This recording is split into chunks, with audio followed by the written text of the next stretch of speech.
All those habits you started and quit, the routines, the promises, none of it was ever going to work because you changed everything except the only thing that matters. And I have done the same thing more times than I can count. And every time I ended up right back where I started.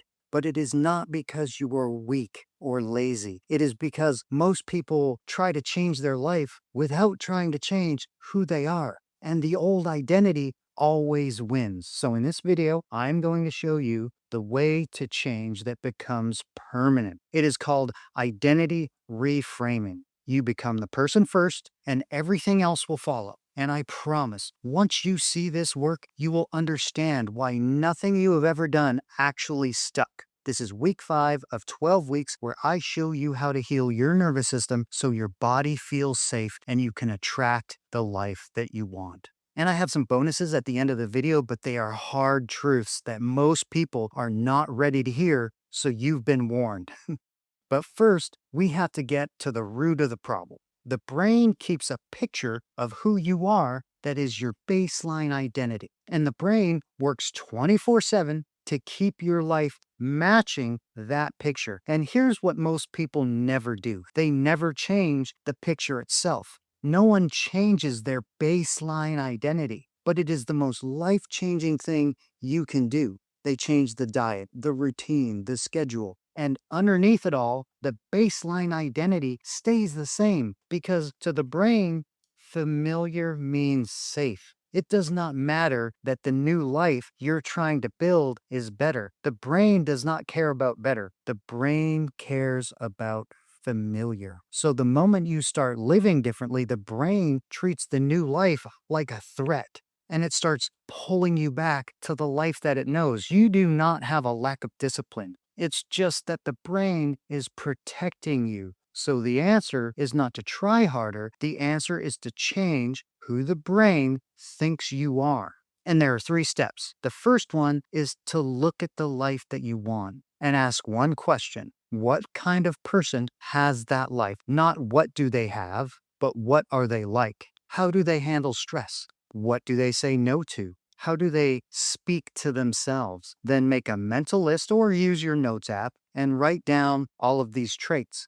And this is where it gets strange because step 2 feels completely backwards, but it is the entire mechanism. You have to figure out a way to be that person before you have become that person. So here's how you do that. You take one small moment, how that person wakes up, how they answer the phone, how they walk into a room. Pick 1 or 2 and start doing it. And you repeat that until it stops feeling foreign and starts feeling familiar, because familiar is the entire goal. The brain fights what feels foreign and it keeps what feels familiar. Every time you practice a trait, the new you gets a little more familiar and the brain fights it a little less. But repetition alone will not keep it in place. And that brings us to step 3. Build the new identity into small habits. And this is extremely important. Small habits are a requirement. If a habit takes willpower, it's too big.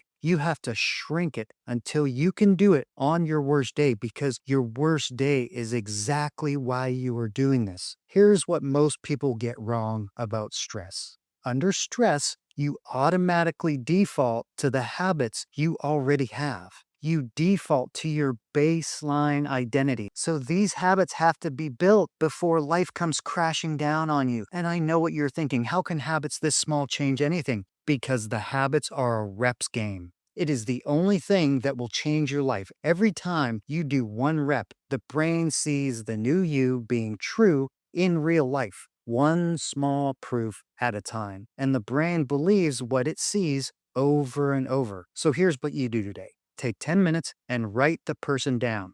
The person who has the life you want, how they handle stress, what their mornings look like, what they say no to. Then pick the single smallest habit from that page. So small, you could do it on your worst day. And then do it tomorrow. That's it. You are not directly building the life. You are becoming the person the life belongs to. And once you are that person, the life builds itself.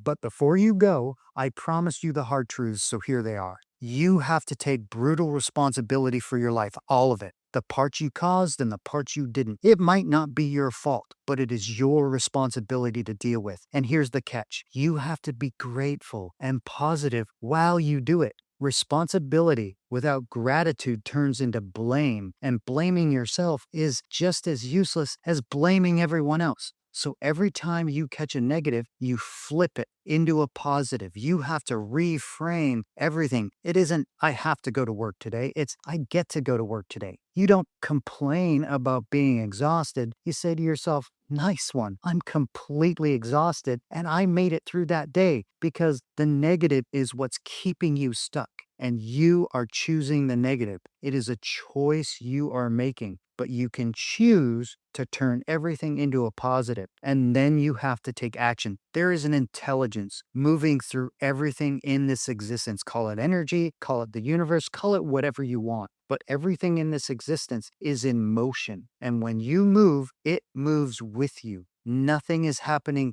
to you. Everything is happening through you. And the world is a mirror. It gives you what you put out. You figure that out and you'll be doing okay. And always remember, it only takes one day to turn everything around.